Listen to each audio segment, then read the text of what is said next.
Welcome back, Loony listeners. You are listening to Into the Night, a Moon Knight podcast. We are up to episode 48, and I am one of your High Priests, Ray. And I'm your other High Priest of Khonshu, Connor, back with an all-new, all-different Into the Night. Sort of. We're sticking to our cool little format changes up, getting everything geared towards our 50th episode. But in this episode, we'll be covering Hulk Volume 1, Issue 17. And plus some pretty exciting news. So sit back, relax, and get your Khonshu on.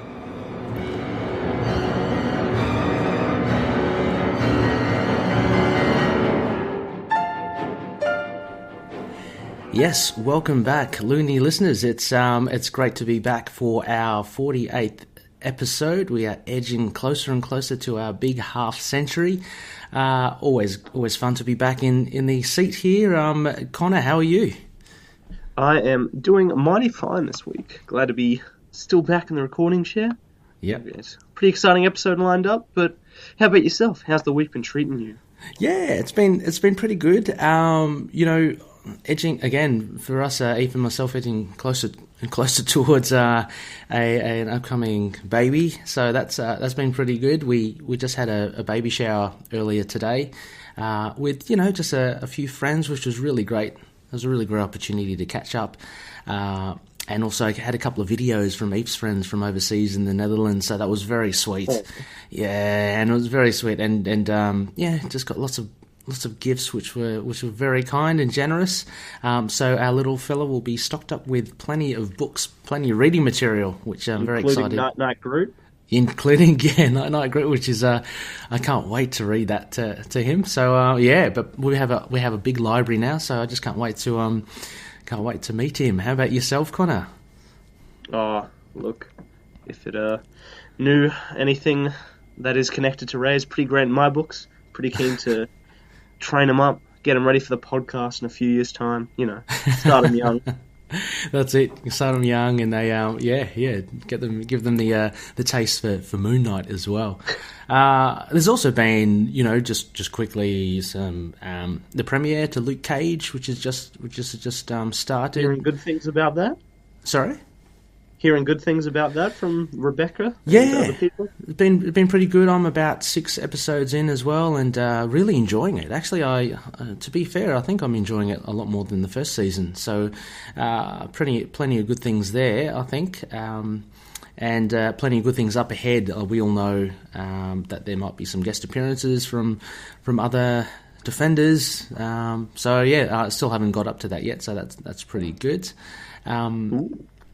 Yeah. Also, I had to contact Connor a bit earlier. We were going to record this a day earlier. I tended to go a little too over exuberant on the drinks when I was watching Luke Cage. I had a nice. I thought maybe kind of do a bit of a whiskey watch. So I was on the Suntory whiskey, Japanese whiskey. It's called the Cheetah. I'm just looking at it now. A single malt. Very nice. Actually, too nice because I ended up having a little too much. But yeah, that was great just to chillax and catch up on a bit of Luke Cage. So that's a bit of fun. I guess comics wise, that's just around the corner. Cloak and Dagger's still going. Have you still managed to start any of these, Connor? Or no, I haven't. Yeah. Sadly, I've been I've caught up with all my comic books. Yes. Read about 30 to 60 issues in the past week. Mm-hmm. So I'm well caught yes. up. I think you are. That's great. I think you are really the genuine. Not to say that others aren't, but since I think the focus is on comic books, it's really good that I don't know. I'm just I was just saying it's really good that that's your go-to. Which is good because comic books are great. I mean, I do love the TV shows as well and the movies, but I would arguably say that comic books are the superior medium. But yeah, I still enjoy the TV. Yeah, I mean, we love our the boys over at Defenders TV podcast. Yes, and I mean, I love hearing the discussions. This season of Luke Cage definitely seems to be doing a lot of things right. So I'm keen to catch up. Hopefully, next couple of weeks I'll be there. Yeah, and it's really good. Yeah, absolutely. Defenders TV podcasts are killing it at the moment. I've been listening to their first one. They've released, I think, the first 2 episodes for review, and I think on Tuesday they'll drop episode 3. So ticking along nicely there, and it's always fun to hear their discussions. Really good. Speaking of which, kind of also reading wise, so what out of that massive stack that you have, what would you say were your highlights? Ooh, so let me just pull up my cute little pull list. I've been really loving Eternity Girl by Madeline Visaggio and Sonny Liu over at DC Comics and the Young Animal imprint. That's been a big highlight for me. I think I've finally caught up actually big time on Black Hammer. Oh, all the way up to Age of Doom. Age of Doom, right? One. It's pretty crazy. So, have you read the Frankenstein one? Yeah, and Dr. Star now. Everything. Ooh. Is it? How would you rate? I've got the Frankenstein one on my pile. Is that good, or how does that rate? Yeah. I think it's all great. I think we all know if you're a Lemire head, just how much he writes. A ridiculously large amount, but that's also helped him set up a massive universe with a lot of stuff, a lot of brilliance, a lot of sadness. Yeah, absolutely. And also it's a bit sad as well that I think Royal City has kind of ended, right? Or is ending. Ending at issue 15. You're following that one, but that one is punched to the gut. Oh. Caught up. Yeah. And he's doing Gideon Falls as well? Yeah, new issue of that this week, which was really good. Probably the best so far. Just a lot happening in that great horror, Twin Peaks thriller adventures.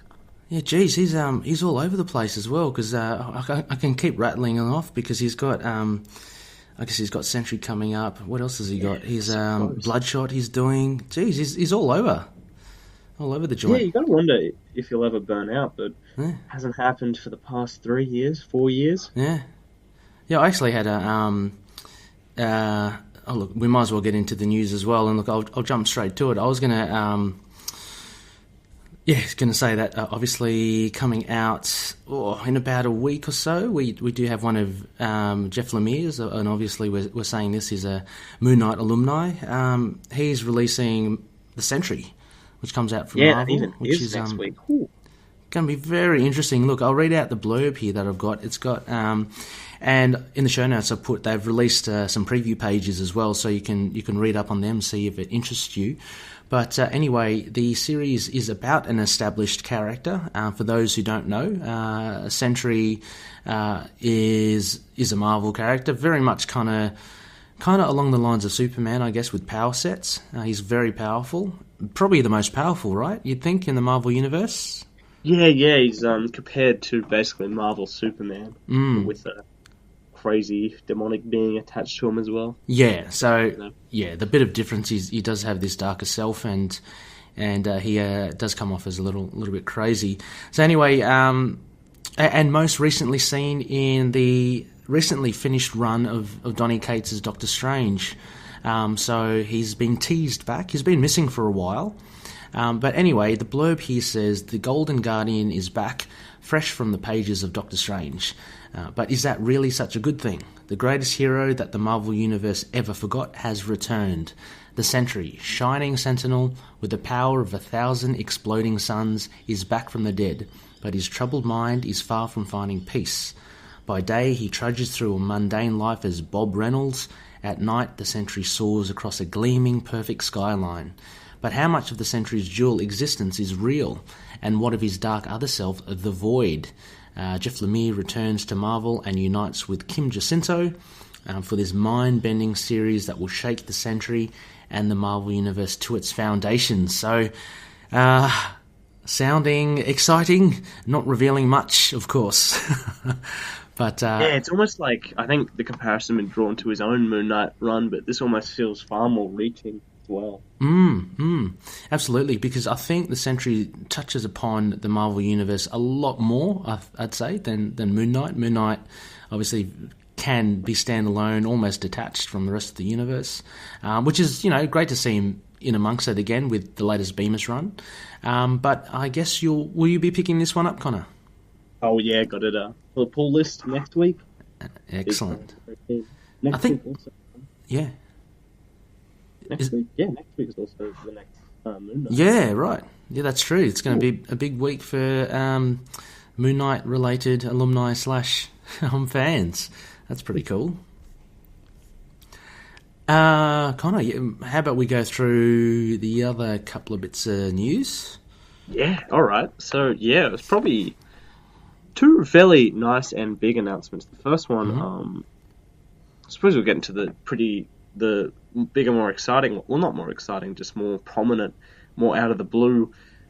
Marvel's doing new amalgam characters within their own universe called Marvel Warped.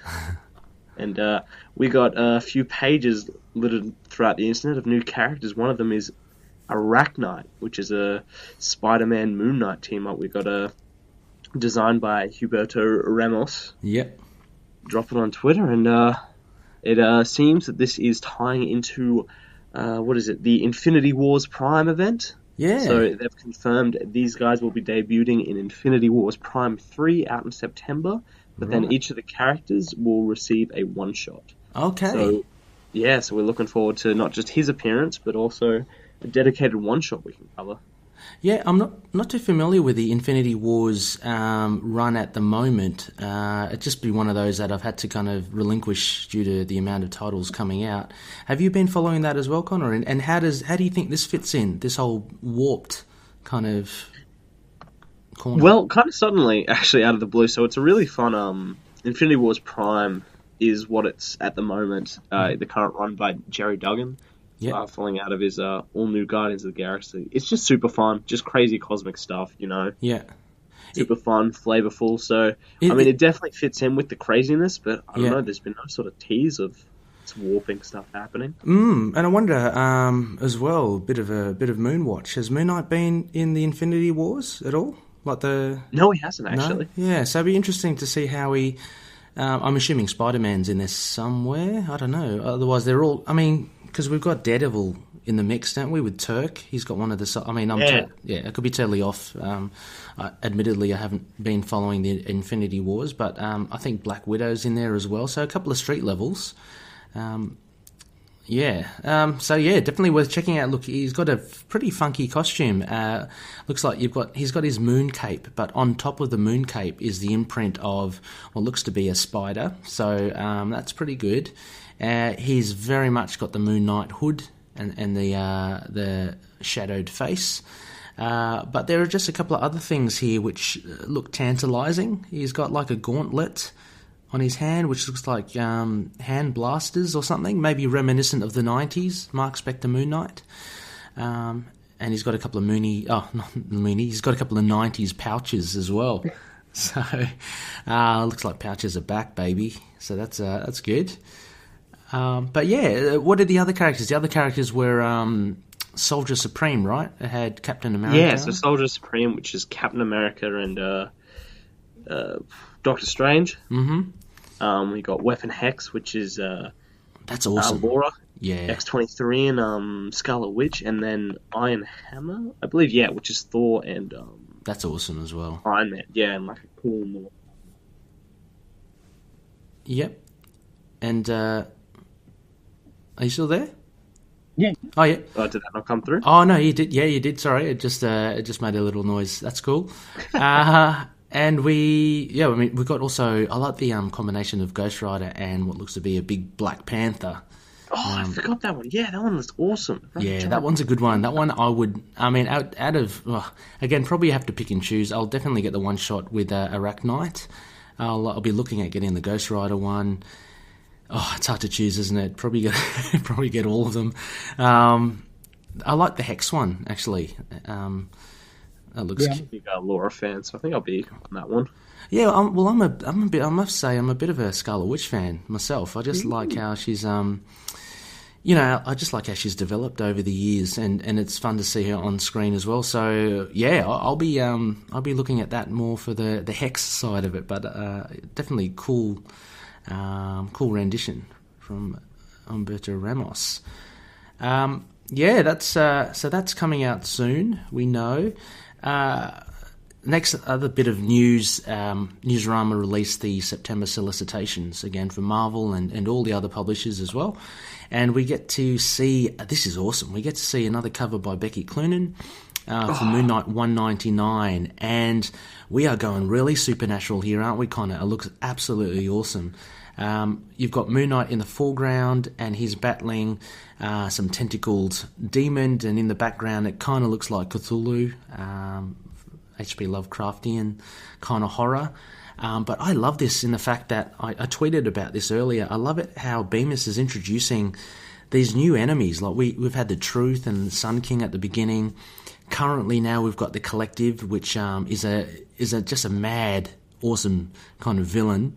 And now it looks like, we're kind of hinted here at having a bigger supernatural nemesis for Moon Knight. And his enemies are getting just bigger and badder, and they're becoming monsters. I think it's great. It's really bringing back that supernatural element. Yeah, which I think almost people have been talking about possibly missing. But yeah, here it is, full force. Get what you asked for. So yeah, the actual solicit reads, Old Gods in Brooklyn. At the end of his rope, Marks takes a much-needed excursion with his oldest enemy. Brooklyn is awful nice this time of year. The nightmare escape of Ra's domain, not so much. Hear me, monsters. So Ra as well. Yeah, Ra's, yeah. He's involved in there, and we've got the beautiful look. I was just a real big fan of Paul Davidson's art in the recent. Is it 196? I think that we reviewed the latest one with the Collective. Yeah, and then have we had one after 195? 195. Sorry, yeah. 195. That was just really cool art. So looking forward to seeing more of him in 199. I know Jason Burrows comes back for a while though, doesn't he? I think he does 198. I'm sure. Yeah, and I mean, next month is issue 200 of Moon Knight, so we'll be seeing what's that like. I imagine that's probably have a nice roster of artists, if not possibly Burrows back at full helm for a massively big anniversary for a all-street level character like Moon Knight. Yeah, so, I hope next month it'll be. Yeah. Do you think it will be streamers and stuff? Yeah, you think it'll be a giant size issue? I hope so. Oh, for sure. They love their big. Big 100 marks. Any chance to up the price, eh? Oh, yeah. You better expect 99 or something like that. Yeah. But be definitely getting it, and there's probably going to be variants too. Look, I'm gonna have to get them as well. So it might potentially be very expensive a month for that. But yeah, looking forward to it. But still, hey, we've got plenty to look forward to still. I mean, this is really projecting in the future. We've got that great one with Moon Knight, the cover with him in the brain on the background, which is the upcoming issue. Then there's one with his head on a platter. I remember that one. I think that looked pretty cool as well. So plenty of, and the other one which had the labyrinth at the background. So we kind of lined up all the covers coming up. It'd be really interesting to see the 200th issue cover as well.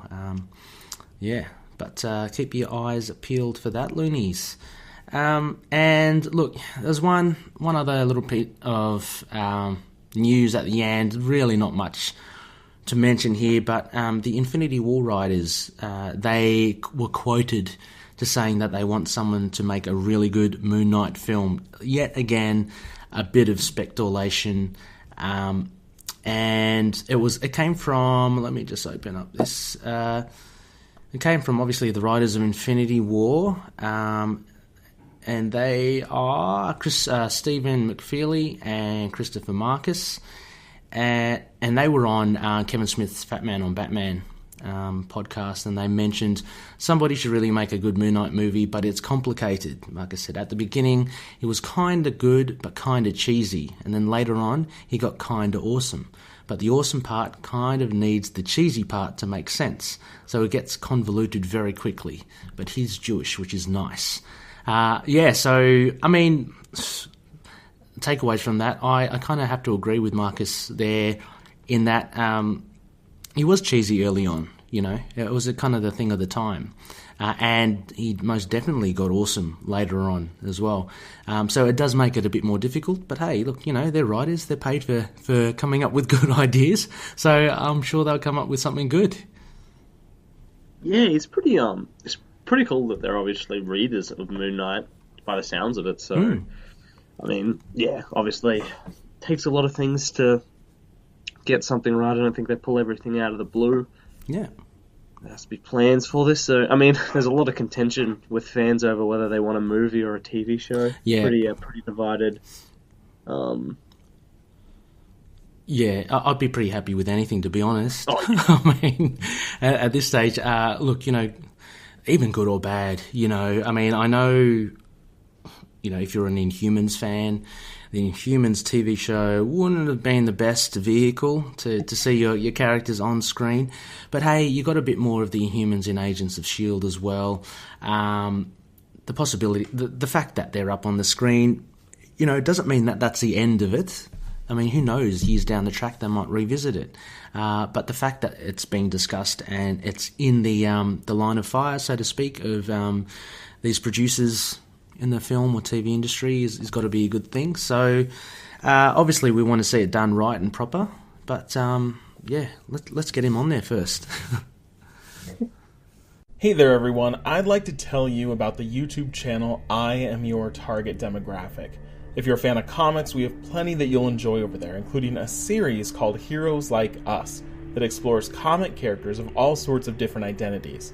And we even have a series that defines words that are used in nerd culture that you may not know what they mean. So you can check us out by heading to YouTube and searching I Am Your Target Demographic, or look up IAYTD on any social media outlet.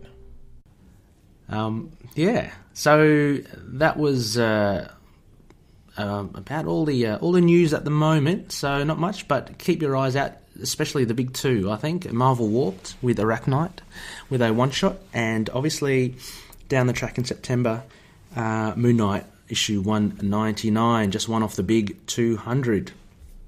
And just more great. Yeah, they are really good. I really do like this last one. Just the colours are weird. I mean, for something that only has grey, black and white, it really does make it work. I don't know. Anyway, we'll put that up on the show notes for you to have a look at if you can't find it on the interwebs. All right, well, I think now, Connor, we probably better go into our new segment. The moon will not tolerate your interference.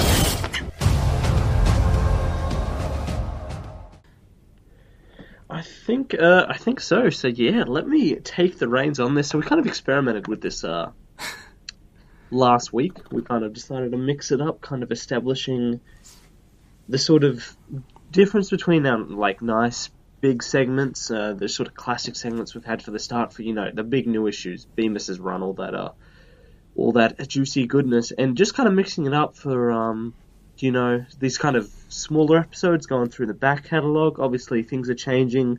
Many things have changed with Ray and I already this year, with availability and how we've done the show, and obviously those bloody babies take up a bit of time. So Could well.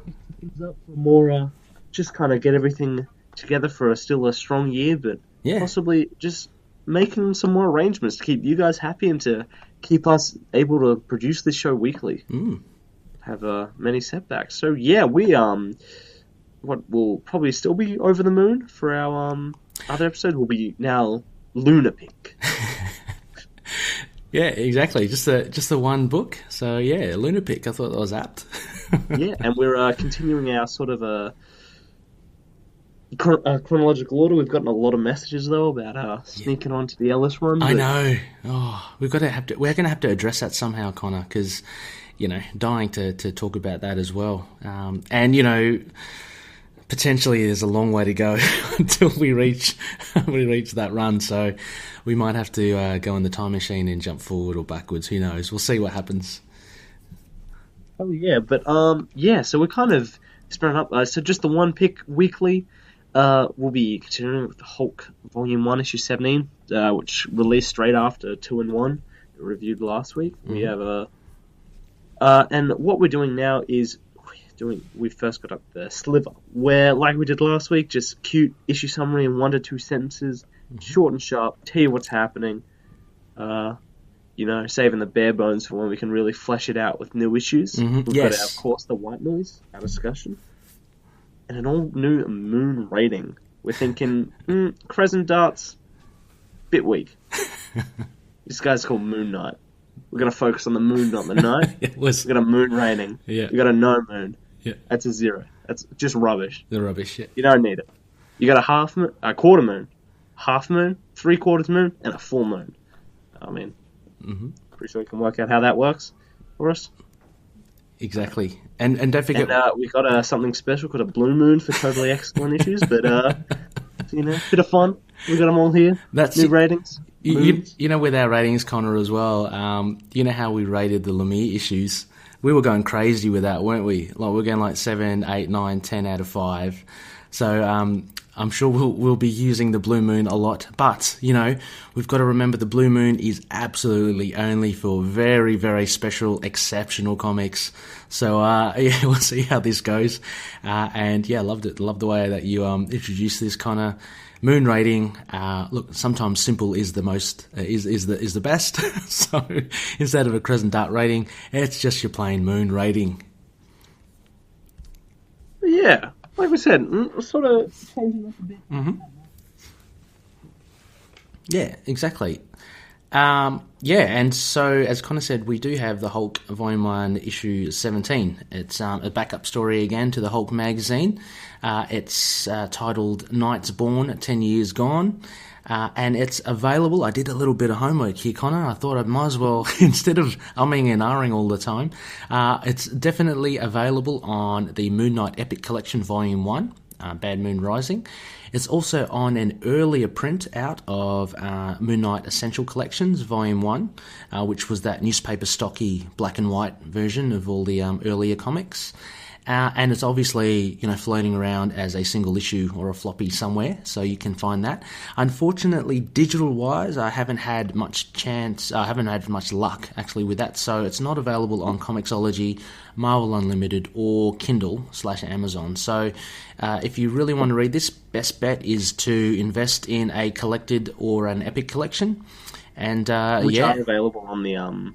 Comixology, Epic Collection is at least. Oh, of course, yes. Sorry, you're right. So digitally, it is technically, when I meant it wasn't available, I meant as in the single issue. Oh, yeah, single issues. So, absolutely right there. Epic Collection digital, so it would be available on Comixology, as Connor mentioned. So this was released in October 1979. Writer Doug Munch, artist Bill Sienkiewicz, and Klaus Janson on inks. We have colours Steve Oliff, and we have a few editors in Rick Marshall, Ralph Macchio, Roger Stern, and Roy Thomas. So, this being our LUNAR-PICK of this week, the sliver, the sliver for this issue is basically we have Hatchet Man, an axe-wielding homicidal maniac causing havoc in New York City. Moon Knight and Marlene try to trap him, and it all goes wrong. That's about it. This is part 1 of, I didn't want to leave, you mentioned, I know we had a little chat beforehand, Connor, there is a big reveal at the end, but maybe we can just discuss that.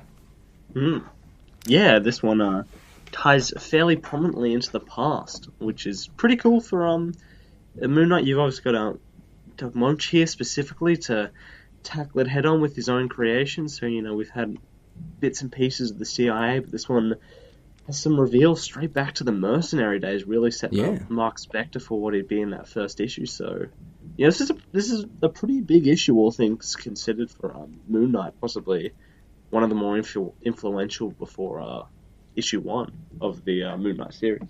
Yeah, look, Munch is really, he's starting to get a feel for the character and starting to flesh out his history. So, as you say, we do get snippets of it here and there.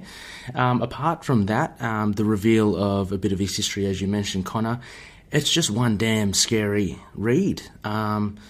This whole fact that we see kind of almost the origin of the Hatchet Man, and he kind of goes in from store to store to kind of put his costume or arsenal together. And so he gets a hatchet first, and the store owner naively asks if he's going out hunting. He goes, yes, of course, I'm going tonight. He gets his scary as hell mask, and he gets his pajamas, which he ends up roaming around mostly topless, right? But he definitely has these striped pajamas, which have their own kind of lethal effect as well. He actually uses them to strangle his victims. But he is, like for the time as well, we're looking at 1979. This is definitely a mature-looking story compared to others. It really is dark.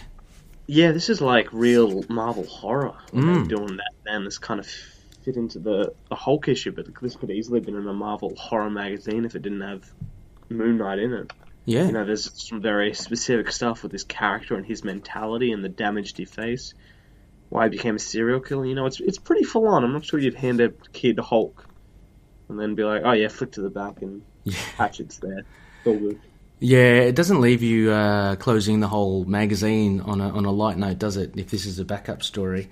But look, I think the art is, again, incredible. I'm flicking through it on my Epic collection, and I really do enjoy the colours here from Steve Olive.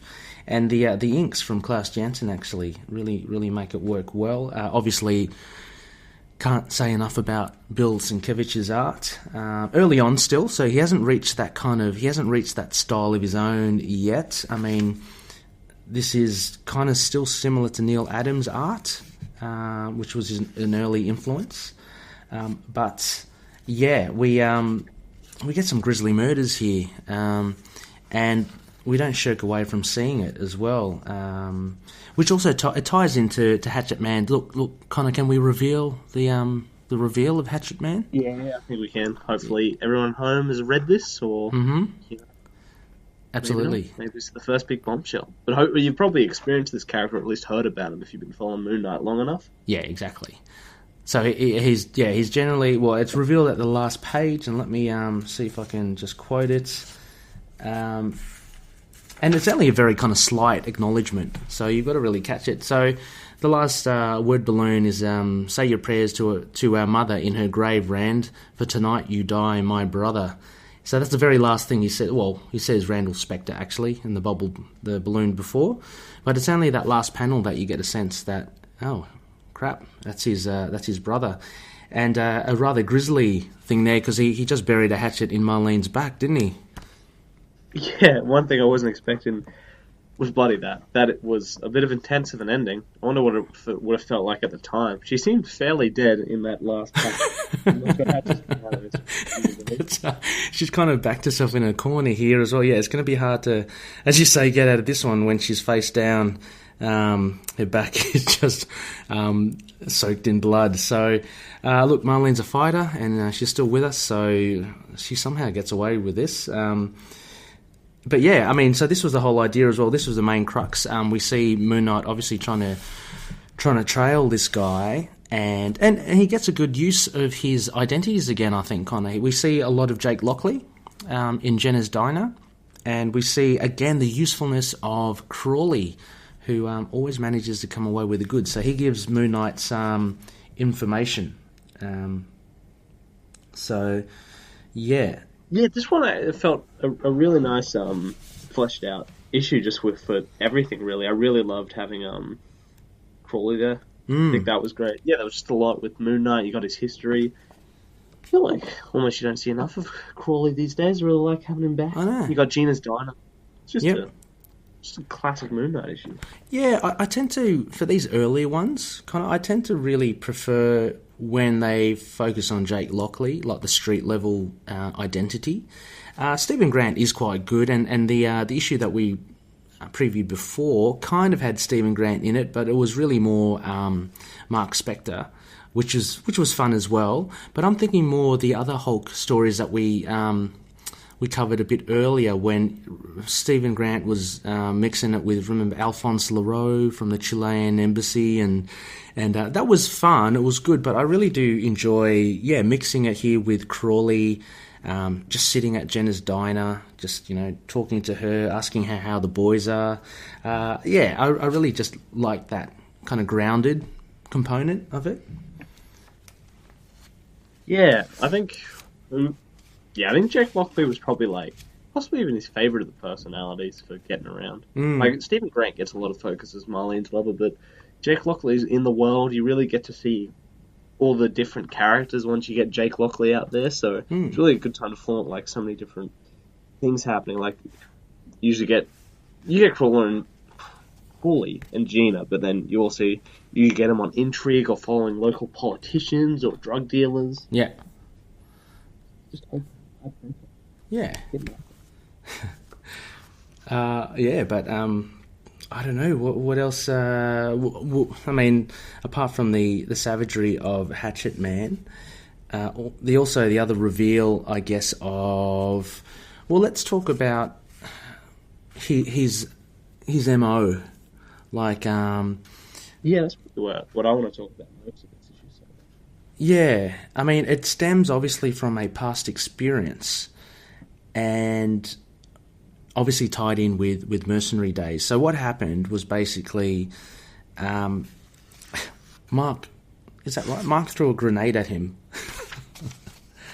What happened was, they were mercenaries. Mark and Randall running around. They were supplying weapons to any communist faction, but it became pretty apparent to Mark, sadly, that Randall was just a mercenary. Didn't really care for anyone. He was had sold them out, traded money, got the highest bidder, turned against them. So, it ended up Mark's girlfriend Lisa ended up finding out and taking a meat cleaver, and Mark then chased him through the jungle trying to find Randall for 3 days and 3 nights until it all came to a standstill at a tree.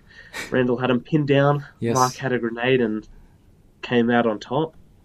Well, I love it how Mark, in the setup, he grabs his grenade belt, because they're common, aren't they?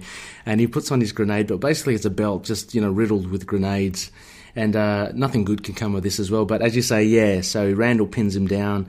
But what's he got at hand? I got some grenades. So he chucks one over the rock. And it seemingly kills Randall. But we later find out that he survives and he's in a hospital. He's heavily bandaged and everything. And anyway, he ends up killing the nurse. Is that right? Yeah, he does. Yeah. He ends up killing the nurse to escape, and he uses his pajama top. So we see that later on. So as the Hatchet Man with a scary mask on, he's topless because he's got his pajama top handy, and that's how he actually traps his victims. He grabs them. Hopefully, you hopefully think that they asphyxiate rather than meet a grisly end with a hatchet. But it looks like he uses that as well. So a pretty psychotic fellow. I had a bit of deja vu here, Connor. I could have sworn. Did we kind of roughly talk about this issue a long time ago? Because there's a no, it was another one close to this. Because I really remember us talking about the art, but because I'm looking at this panel now, which on the Epic collection is on 323, and I remember us having a chuckle here when he's running past the policeman, and the policemen are going, "Hey, wait, you can't go after him." And Moon Knight says, "Just watch me, you stupid jerk." And I just remember laughing at that little bit. But maybe that was just a discussion amongst ourselves instead of online on the podcast. But it was very reminiscent of, I don't know, I guess reminded me of a discussion that we had. But yeah, so we get a bit of back history on the Hatchet Man. And so there's a bit of empathy there, I guess, as much empathy as you can for a serial killer.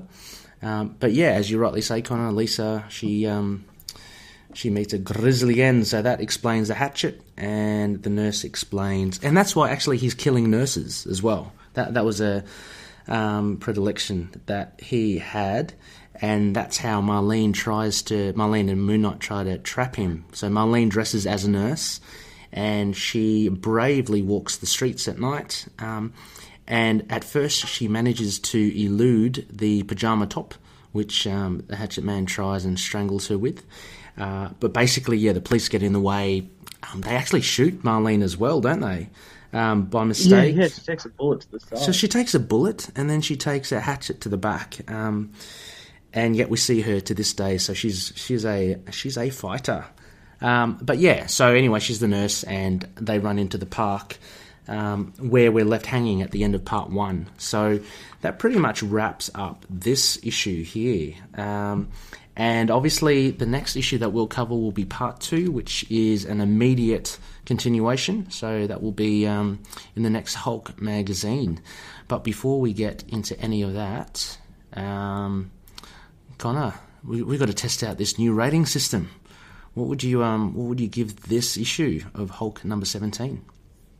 Ooh, yeah. So I mean, I think it has a lot of points going for it. It sets up a new villain, goes pretty deep into Mark's backstory. We got side characters. We got Jake Lockley, Stephen Grant. The art's pretty pulpy. You can see that influence. It isn't, what we come to love from Sienkiewicz, but it works with this sort of story. Like I said, really pulpy. But I really like it as a real horror tale. This feels real slasher type movie. Yeah. with a bit of Moon Knight thrown in. Randall's something you could expect to become sort of a cult hit back in the 70s and 80s, but then we got Moon Knight to be all cool and beady uppery. So yeah, I think as far as the old ones goes, this one's pretty well setting up. Moon Knight. I think I like the art. I like the horror a lot. Yeah, and I like the part where Stephen Grant throws a martini at the wall. He's so right. dang mad. I know. It's not ridiculous, but yeah, I think I'd probably give it a maybe a half moon. I think. Yep. I think it's a strong issue, kind of just a classic horror tale, made strong with Moon Knight side characters. Probably not there with what we kind of totally love Moon Knight for just yet. I have a lot of hope for the next issue though. Yeah, look, I'd have to agree with you here. I think you described it beautifully there, like pulpy, because to me it really has that magazine, the Hulk all the Hulk issues so far seem to have this pulpy. I don't know, the art and the colours seem to scream something else rather than your typical comic book. So it has definitely a pulpy vibe to it, and I'm loving the art. Look, I love Sienkiewicz's art later on, but I really do dig his early stuff as well. It's just got that kind of classic comic book look, and it's really good. He's got great facial expressions here for the characters. Also, as you mentioned, the horror vibe. This is a dark issue. Moon Knight is as we've seen so far has covered the range of supernatural with werewolves to just street fighting, to mixing it with Iron Man, with other Avengers or Daredevil. This is like really just a crazy serial killer, and it does give you a bit of chills here and there. Well told as well by Doug Munch. He's really doing well, starting to piece together a history for Moon Knight. So yeah, I would give it. I was like you, Connor. I was thinking a half moon. I almost want to give it a bit more than that, but this is our first moon rating. I don't want to go overboard straight away. It's actually an issue that I would revisit again. Not one of those other ones that we'd reviewed before that I'm happy to kind of leave it for a while. There's enough grit in this, I think, to warrant a further reading. But I wouldn't give it a 3/4 moon, so I'll have to drop it down to a half moon as well, which is respectable, I'd say. It's but there's plenty more to come. So who knows? The next part may be even more, depending how Munch wraps it up. So there you go, Loonies, an average of 1/2 moon for the backstory to issue 17 of the Hulk magazine, volume 1. Check it out on all those formats if you can, or any of them, as always. Hi, this is Phil Parrish from the Caves and Lunatics podcast, a proud member of the collective, and you're listening to Into the Night, a Moon Knight podcast. We have one spectacle. Connor, we have a bit of feedback, and this was from Facebook. Yeah, this is cool. So, sorry to kind of cut you off there. That's all right. Yeah. So in our Facebook group, facebook.com/ITK/group/ITK Moon Knight, totally cool, always happening group about Moon Knight, just goodness. we will be putting up kind of a post about every issue we're reviewing each week to get the spectacle. And one loony, Ether Summerson, said this issue was one of the first of Moonies I read as a kid, and it scared the bejesus out of me. The imagery when Randall's the focus is legitimately terrifying. What an introduction. Yeah, I could not agree more with you, Ethan. If you were a kid and you read this, I'm just assuming you were a young kid when you say this, it would scare the hell out of me, I reckon, as well. It really does conjure up a lot of imagery. You do see there's a bit of graphic violence in there, but just with that mask on and the fact that he's got a hatchet, an axe, kind of conjures up all these images in your own mind that can scare you even more. But absolutely terrifying. I wouldn't mind actually seeing Randall Spector as a toy figure, Connor. I think that would be pretty good. I think you can get a lot of scares there. He's certainly colourful enough and very memorable. He's got the big green hair. He's got that white, garish kind of face. And I think the topless look with the pyjama bottoms is... it really just evokes Friday the 13th or yeah, exactly. Yeah, I was thinking, definitely. I think I totally lost my train of thought. Oh yeah, actually, Randall Spector, probably known later on for being pretty grisly in the Shadowlands run too. Mm-hmm. So yes, he does come back, doesn't he? Plenty of different looks over the years. Actually, he appears I think twice in Moon Knight Volume 1 and a few other times, and then makes a big appearance in the Shadowland movie. Yep. He was also he had a good run in Mark Spector Moon Knight. I think the Punisher guest stars with Moon Knight, and they tackle... He has more of this look, I think without the mask from memory, but he's topless and he's got, I think, pyjama bottoms as well. So he does pop up now and again. He's a good villain, I think. He's a good villain for Moon Knight.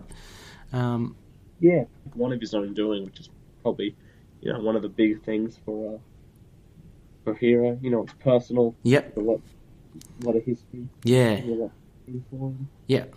And kind of the fact that, Moon Knight has his mental issues, but his brother is kind of on the absolute extreme of that, It's kind of like a really dark version of Moon Knight, which is which always makes for a good villain.